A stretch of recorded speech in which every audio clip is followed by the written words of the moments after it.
Hello friends, XM learning academy में आप सभी का स्वागत है और मैं हूं मोहम्मद अफजल। फ्रेंड्स, भारत के भूगोल में हम अब तक भारत की स्थिति एवं विस्तार पढ़ चुके हैं। भारत के केंद्र शासित प्रदेश एवं भारत के राज्य पढ़ चुके हैं। भारत की स्थलीय तथा तटीय सीमा पढ़ चुके हैं और कर्क रेखा एवं भारतीय मानक समय रेखा को पढ़ चुके हैं। आज की इस क्लास में हम भारत का भौतिक विभाजन पढ़ेंगे। फ्रेंड्स, भारत का भौतिक विभाजन कई दशाओं में बहुत ही महत्वपूर्ण है। आप चाहे जिस भी एग्ज़ाम की तैयारी कर रहे हो, चाहे आप संघ लोक सेवा आयोग की तैयारी कर रहे हो, चाहे आप राज्य लोक सेवा आयोग की तैयारी कर रहे हो, इन समस्त परीक्षाओं में भारत के भूगोल से कई सारे प्रश्न आते हैं। आज की इस क्लास में मैं आपको यानी सूक्ष्म से सूक्ष्म तथ्यों को बहुत आसानी से और सरल और सुलभ भाषा में आप तक पहुंचाने का प्रयास करूंगा। आशा है कि आप भी हमारा कोऑपरेट करेंगे और चीज़ों को अच्छी तरीके से समझेंगे। मेरी आपसे गुजारिश है कि आप इस इसका जो भी मैं तथ्य आपको बताऊं या समझाऊं, उसके आप नोट्स बनाते जाइए। अगर आप इसके नोट्स नहीं बनाएंगे तो आप इसको रिवीजन नहीं कर पाएंगे, और जब रिवीजन नहीं करेंगे तो आपको याद नहीं होगा। तो उसका आप नोट्स ज़रूर बनाइए। तो फ्रेंड्स, जैसे कि आप देख पा रहे हैं बोर्ड पे कि भारत का भौतिक विभाजन। देखिए, जब हम इंडियन ज्योग्राफी को पढ़ते हैं, भारत के भूगोल को पढ़ते हैं, तो हम दो तथ्यों के आधार पर भारत के भूगोल को पढ़ते हैं। पहला तथ्य हमारा है राजनीतिक तथ्य के आधार पर और दूसरा है भौतिक तथ्य के आधार पर। राजनीतिक तथ्य के आधार पर फ्रेंड्स हम क्या पढ़ते हैं? राजनीतिक तथ्य के आधार पर हम भारत के राज्य एवं जो भारत के पड़ोसी देश हैं उनके बीच जो तालमेल है या जो उनकी जो सीमाएँ रेखाएँ हैं, यानी उन सब चीज़ों को पढ़ते हैं। इसी के लिए जब आप कोई भी एटलस देखते हैं तो वहाँ पे आपको दो प्रकार के मैप दिखाए जाते हैं। एक मैप आपका रहता है राजनीतिक और एक रहता है आपका भौतिक। तो उसी के हिसाब से या उसी के तर्ज पे हम भारत के भूगोल को भी पढ़ते हैं, या अगर ऐसा हम पढ़ेंगे तो भारत का भूगोल हमारे एकदम मानस पे एकदम हमारे माइंड पे एकदम छप जाएगा। तो राजनीतिक तथ्य के आधार पर आपको समझ में आया। अब भौतिक तथ्य के आधार पर, भौतिक तथ्य के आधार पर हम जो भारत की जो संरचना है, जो उसकी बनावट है, जैसे कि नदियाँ, पहाड़, झीलें, जो उसके तटीय प्रदेश हैं, प्रायद्वीपीय जो प्रायद्वीपीय क्षेत्र है, द्वीप समूह है, इन सबको पढ़ते हैं। तो भौतिक या फिजिकल से एक शब्द बनता है फिजियोग्राफी। क्या बनता है? फिजियोग्राफी। फिजियोग्राफी फिजियोग्राफी का हिंदी में अर्थ होता है भौगोलिक। क्या होता है? भौगोलिक।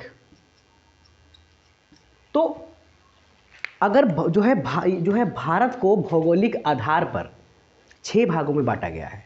अब इसमें एक बात जान लीजिए आप, जो स्टैंडर्ड्स बुक होती हैं, जैसे कि जो स्टैंडर्ड्स लेखक होते हैं, जैसे कि माजिद हुसैन या महेश कुमार बर्णवाल, तो इन सब की किताबों में या जो अन्य लेखक हैं इसके, उनकी किताबों में 5 प्रकार पाँच आधार ही दिखाई देंगे।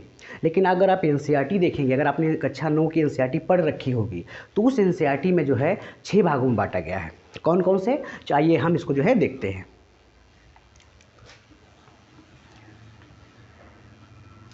देखिए, जो पहला जो हमारा है, तो वो हमारा है यानी भौगोलिक आधार पर।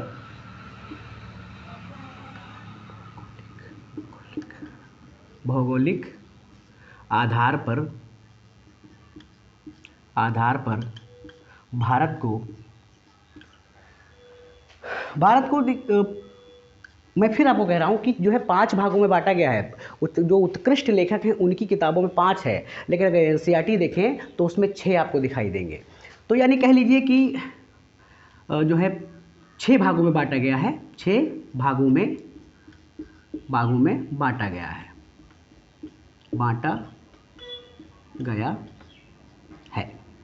अब वो कौन कौन से हैं? तो उसमें आप देख लीजिए, जो पहला है वो है हमारा हिमालय। क्या है? हिमालय। हिमालय को हम उत्तर भारत की पर्वत श्रृंखला भी कहते हैं। क्या कहते हैं उसको? हम उत्तरी पर्वत श्रृंखला भी कहते हैं। क्या कहते हैं उसे हम उत्तरी पर्वत श्रृंखला भी कहते हैं। भारत हमारा उत्तर में ही तो अवस्थित है। उत्तरी पर्वत श्रृंखला, इसे ए भी कहा जाता है।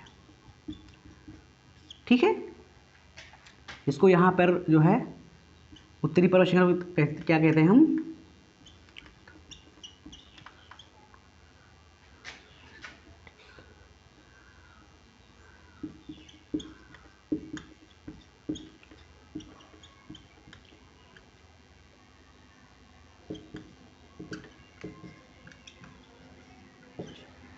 तो ये भी कहते हैं।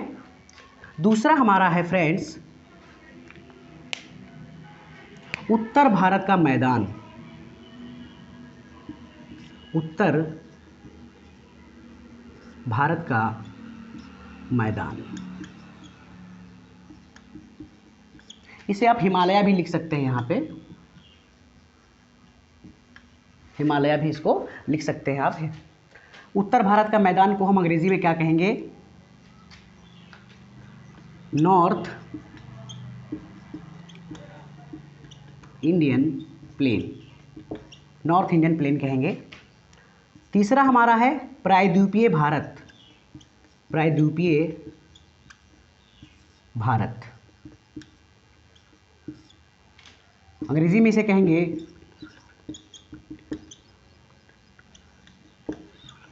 Peninsular India. चौथा हमारा है तटीय प्रदेश। तटीय प्रदेश, तटीय प्रदेश कह लीजिए या तटीय जो है क्षेत्र भी कह लीजिए इसमें। तो तटीय प्रदेश में क्या आएगा आपका? अंग्रेजी में क्या कहेंगे इसको? Coastal India. ठीक है। पांचवा हमारा है द्वीप समूह। क्या है? द्वीप समूह, जिसको हम कहेंगे अंग्रेजी में आइलैंड, आइलैंड्स कहेंगे। ठीक है। और ये जो 5 है आपको, जैसे मैंने आपको पहले ही कहा, ये जो 5 है, ये जो स्टैंडर्ड्स लेखक हैं उनकी किताबों में सब मिलता है। लेकिन अगर देखा जाए तो कक्षा 9 की जो एनसीईआरटी में भारत को जो है 6 प्रकार जो है 6 भौगोलिक आधार पर बांटा गया है। तो छठा कौन सा है? तो हमारा यहाँ छठा है मरुस्थल, या जो है मरुस्थल कह लीजिए उसको, मरुस्थल। और उसे अंग्रेजी में कहेंगे हम डेजर्ट। क्या कहेंगे? डेजर्ट कहेंगे।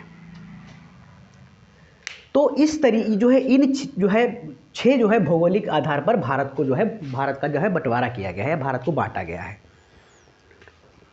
ठीक है। तो हम जो है एक एक करके 6 जो इसके 6 जो आधार हैं इनको हम पढ़ने का प्रयास करेंगे। तो इसको मैं मिटा देता हूँ, इसको आप नोट ज़रूर करते जाइए, इसका नोट्स आप ज़रूर बनाते जाइए। अगर आपने इसको नोट्स इसके नहीं बनाए तो चीज़ें आपके माइंड में सेट नहीं होंगी। और अगर आपने इसके नोट्स बनाए और जिस तरीके से, यानी मैं आपको भारत का भूगोल हर डायमेंशन से समझाऊंगा। जितने भी डायमेंशन से आप समझना चाहोगे या जितने भी डायमेंशन से जो है यूपीएससी या यूपीपीसीएस या कोई भी कम्पिटिटिव एग्ज़ाम आपसे क्वेश्चन पूछता है, उन सारे डायमेंशन से मैं आपको समझाने का प्रयास करूँगा। तो इसको आप नोट्स कर लिए, इसको मैं जो है इरेज कर रहा हूँ, मिटा दे रहा हूँ।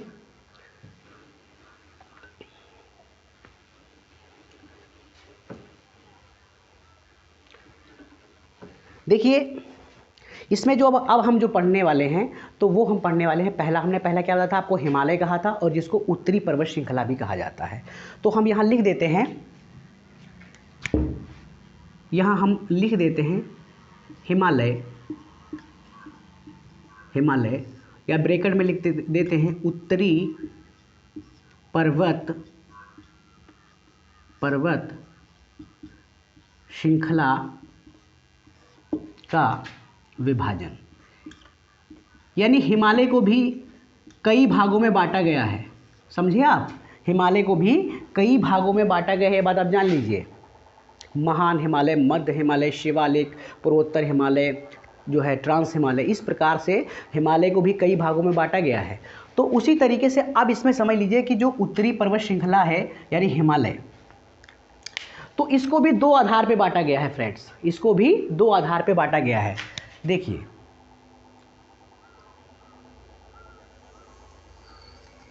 जो डायग्राम से मैं आपको समझा रहा हूँ वैसे ही डायग्राम आप भी बनाइए और वो जो है उसी डायग्राम से समझने का प्रयास कीजिए।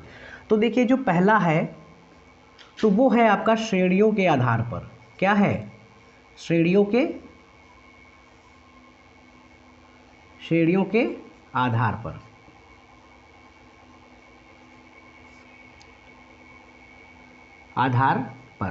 ठीक।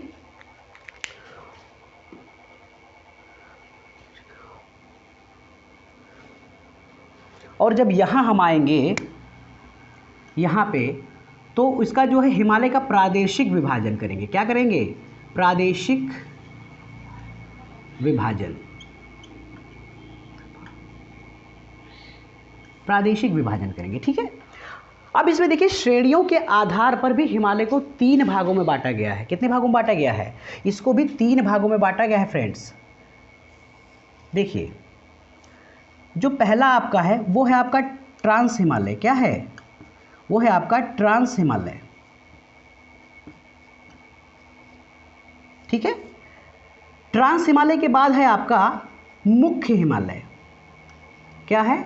मुख्य हिमालय। उसके बाद है आपका पूर्वोत्तर हिमालय। क्या है?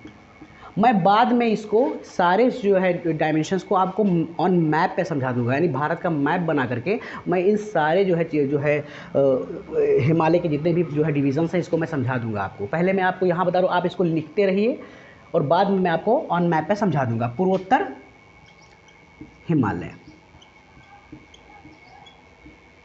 ओके। अब इसमें देख लीजिए ट्रांस हिमालय को भी जो है ट्रांस हिमालय भी जो है 3 भागों में जो है 4 भागों में ट्रांस हिमालय को बांटा गया है। यानी ट्रांस हिमालय में कुछ 4 प्रकार की जो है माउंटेन रेंज पाई जाती हैं और उनके सम्मिलित रूप को कहा जाता है ट्रांस हिमालय। ओके, तो देखिए जो आपका ट्रांस हिमालय है तो इसमें भी जो है आपको कुछ 4 प्रकार की जो है माउंटेन रेंज देखने को मिलेंगी। पहली मिलेगी आपको काराकोरम,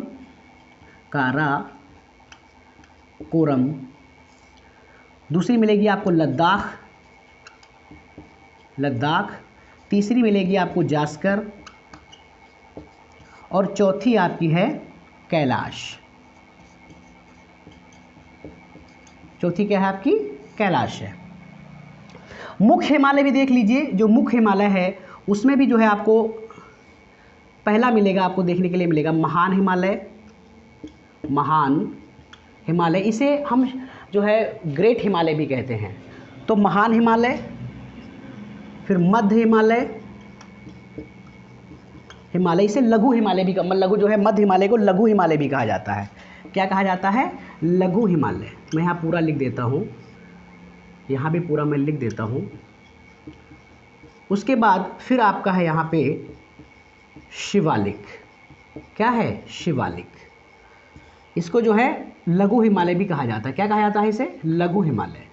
ठीक है, इसे हिमाद्री भी कहा जाता है। क्या कहा जाता है इसे हिमाद्री भी कहा जाता है।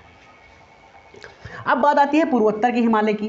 तो जब पूर्वोत्तर क्षेत्रों में आप देखेंगे तो इसमें कई सारी जो है पहाड़ियाँ हैं, जिसमें जो पहली पहाड़ी है पूर्वोत्तर हिमालय, उसमें है वो डफला, मिरी, उसके बाद अबहोर,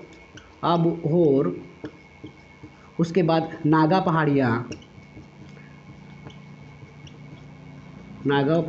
और फिर मिजोरम की पहाड़ियाँ या फिर मिजो पहाड़ियाँ। तो कुछ इस प्रकार की आपको वहाँ पे पहाड़ियाँ देखने को मिलेंगी पूर्वोत्तर हिमालय में। ठीक है, समझ में आया फ्रेंड्स आपको? अब बात करते हैं हम प्रादेशिक हिमालय में। तो देखिए प्रादेशिक हिमालय को भी जो है 4 भागों में बांटा गया है। यानी प्रादेशिक आधार पर हिमालय को कितने भागों में बांटा गया है? 4 भागों में बांटा गया है। पहला कौन सा है? पहला आपका है पंजाब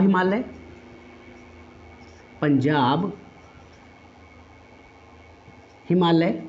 इसे कश्मीर हिमालय भी कहा जाता है। क्या कहा जाता है इसे कश्मीर हिमालय भी कहा गया है। दूसरा है आपका कुमाऊं हिमालय।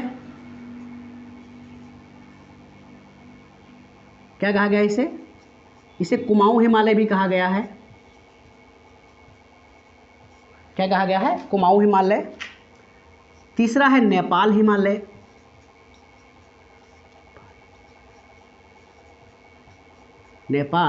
हिमालय और चौथा है असम हिमालय।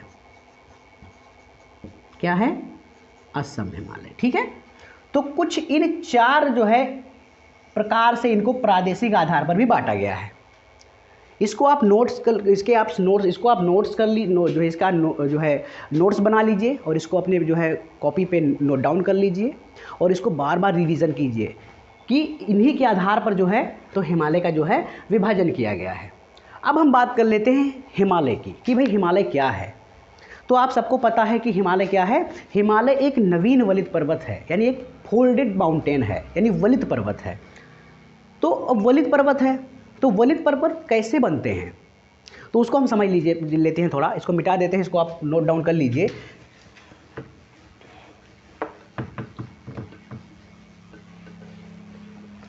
देखिए जैसे कि मान के चलिए वलित पर्वत कैसे बनते हैं, तो ये ऐसे बनते हैं जब दो प्लेटें रहती हैं। क्या होती हैं? दो प्लेटें। और जब दो प्लेटें ये एक जो आपस में टकराती हैं तो जो भारी प्लेट रहेगी वो नीचे धंस जाती है ऐसे। जैसे मान लीजिए दो प्लेटें हैं, तो ये दो प्लेटें इस तरीके से ऐसे एक सामने आ रही हैं एक दूसरे के, तो जो भारी प्लेट होगी वो धंसती जाएगी और जो हल्की प्लेट होगी वो उठती जाएगी।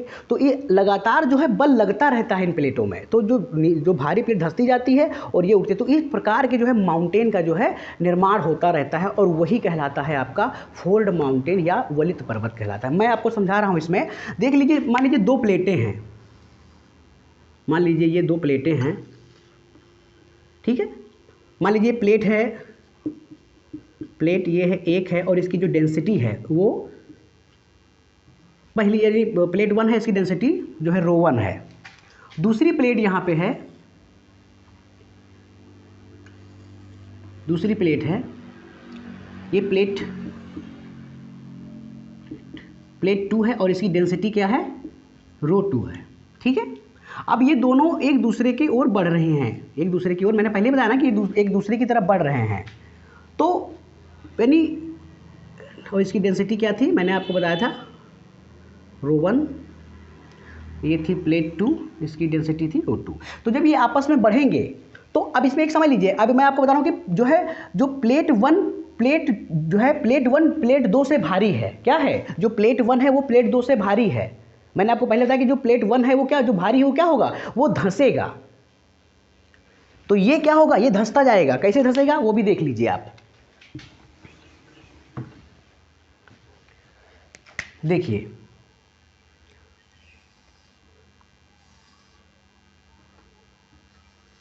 प्लेट जो 1 है ये क्या है, ये तो ये धंसता जाएगा, ये वजन है, ये इसका जो है भार ज़्यादा है, तो ये क्या होगा, तो ये धंसता जाएगा।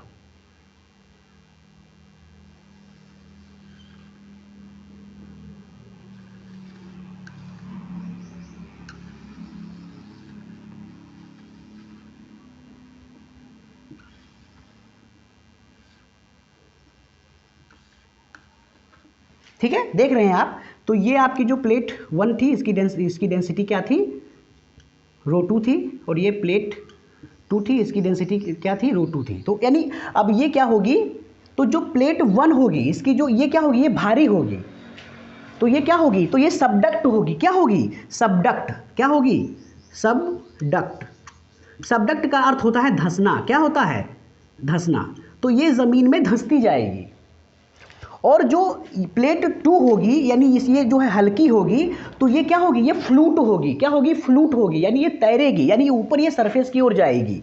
तो ये क्या होगी, ये फ्लूट होगी, यानी तैरेगी। अब इसमें देख लीजिए, लगातार इसमें यहाँ पे जो है लगातार बल लगता जा रहा है, लगातार यहाँ से बल लगता जा रहा है और यहाँ से जो है भी ये जो है बल लगता जा रहा है, यानी ये लगातार धंसती जाती है और ये लगातार जो है उठती जाती है। अब इसी तरीके से देख लीजिए, तो अब यहीं पे क्या होता है, यहीं पे जो है फोल्ड, अब ये धंसती जा रही है और ये उठती जा रही है, तो इसी यहीं पे क्या होता है कि इन्हीं के जो है धंसाव से और जो है जो धंसाव से और इसके जो ऊपर ये उठती जा रही है, इन्हीं से क्या होता है, इन्हीं से वलित पर्वत बनते हैं। ये जो ये अवशेष जो ये इसका जो मलबा होता है इकट्ठा होता जाता है और ये क्या करता है, एक वलित पर्वत का जो है रूप ले लेता है। क्या ले लेता है? तो यही क्या होते हैं, यही बनते हैं वलित पर्वत। क्या बनते हैं ये? यही बनते हैं वलित पर्वत, ठीक है, या फोल्ड माउंटेन, ठीक है। अब इसमें देख लीजिए, इसमें कुछ और महत्वपूर्ण तथ्य देख लीजिए। यहां पे जो है एक क्षेत्र बनता जाता है, यहां पे एक क्षेत्र बनता जाता है और उस क्षेत्र को कहा जाता है, उस क्षेत्र को क्या कहते हैं, उसको कहते हैं सबडक्शन जोन। क्या कहेंगे इसको? इसको कहेंगे सबडक्शन जोन। यहां पर भी सबडक्शन जोन ही बनेगा, सबडक्शन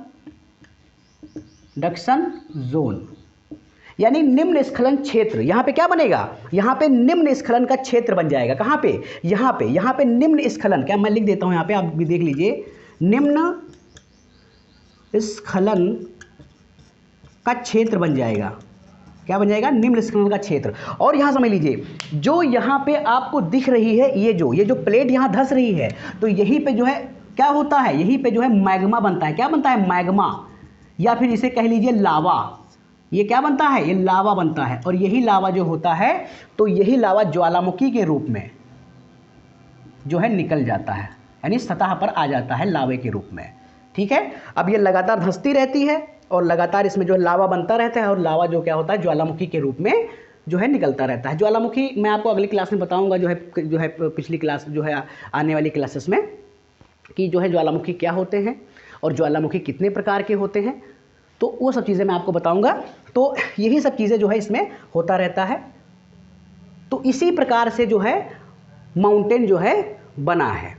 हमारा जो भारत का जो हमारा जो हिमालय है वो भी इसी प्रकार से जो है बना है। जो इसकी जो पहली जो प्लेट थी, यानी जो पहली प्लेट क्या थी इसकी, तो पहली प्लेट का नाम था इसका, मैं ये नहीं, लेकिन मैं आपको एक मिसाल बताऊं, जैसे अगर बना होगा तो इसी तरीके से बना होगा कि जो पहली प्लेट थी इसकी वो थी इंडो ऑस्ट्रेलिया, टकराई किससे थी, वो टकराई थी इससे, जो हल्की प्लेट थी वो क्या थी, यूरेशियन प्लेट। किससे टकराई थी, यूरेशियन प्लेट से टकराई थी। तो ये यानी ये इंडो ऑस्ट्रेलिया प्लेट भारी थी, ये नीचे धंस गई, और जो यूरेशियन प्लेट थी ये क्या थी, ये ऊपर उठ गई। तो कुछ इस प्रकार से जो है हमारा हिमालय का जो है, हमारे हिमालय का क्या हुआ था, निर्माण हुआ था। आशा है कि आपको ये पॉइंट समझ में आया। इसको जो है आप नोट डाउन कर लीजिए, और इसको जो है आप कई बार जो है इसको बना लीजिए, अच्छे से बना लीजिए, और इसको जो है देख लीजिए। अब इसमें जो है हम फ्रेंड्स आपको जो है मैप के द्वारा बता देते हैं कि जो है कौन सा हिमालय कहाँ पर जो है पाया जाता है। आप भी जो है इसको, आप भी जो है पेपर में जो है लिखते जाइए, इसको देखते जाइए।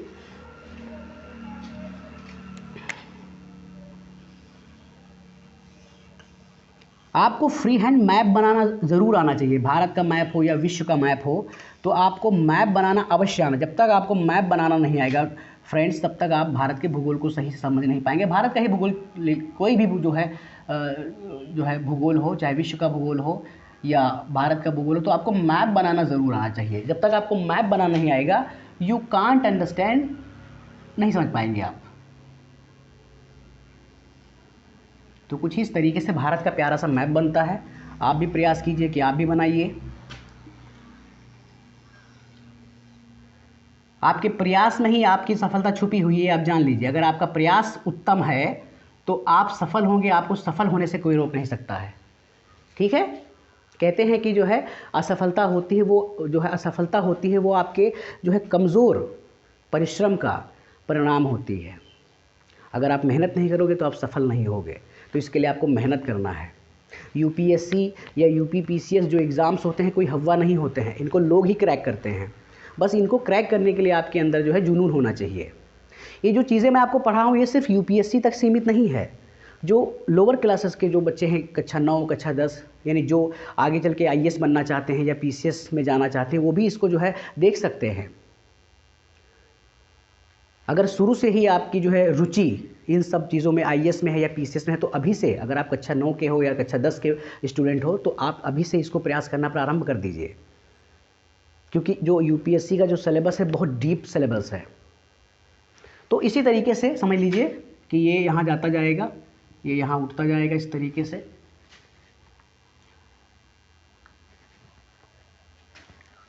शायद ये थोड़ा बड़ा बन गया है, मैं थोड़ा छोटा इसको बना देता हूँ, जिसमें जो है सब कुछ जो है ऐड हो जाए, वरना उसमें फिर ऐड नहीं होगा तो फिर दिक्कत हो जाएगी।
देखिए कुछ इस तरीके से आपका भारत बनेगा।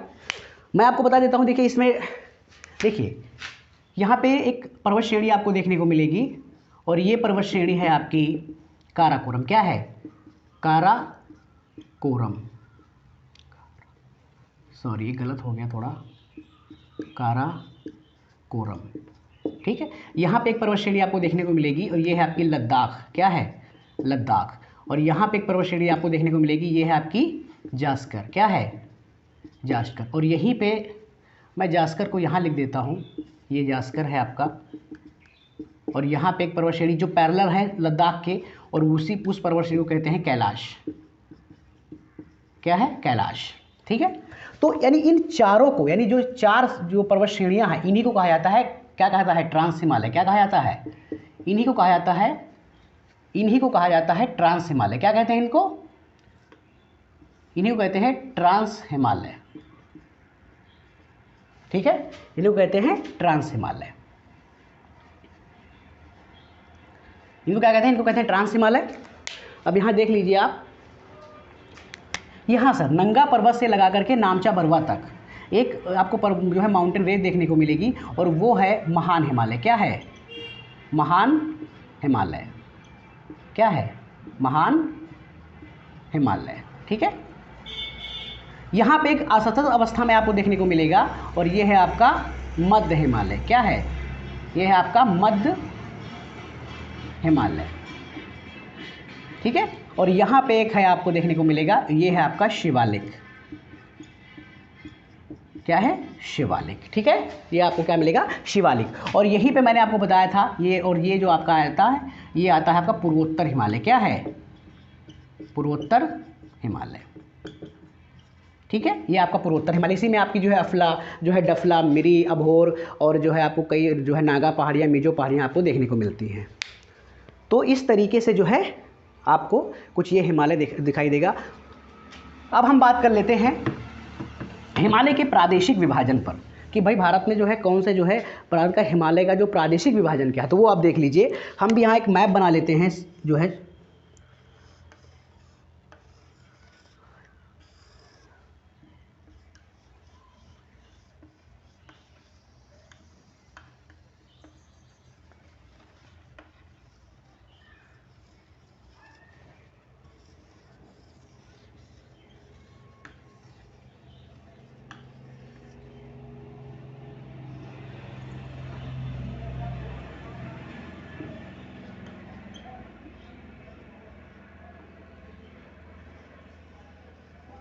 देखिए, तो इसमें जो है आपको कुछ देखने को मिलेंगे, जैसे यहाँ पे आपको देखने को मिलेगा एक हिमालय देखने को मिलता है, जो है हिमालय। तो ये आपका होता है,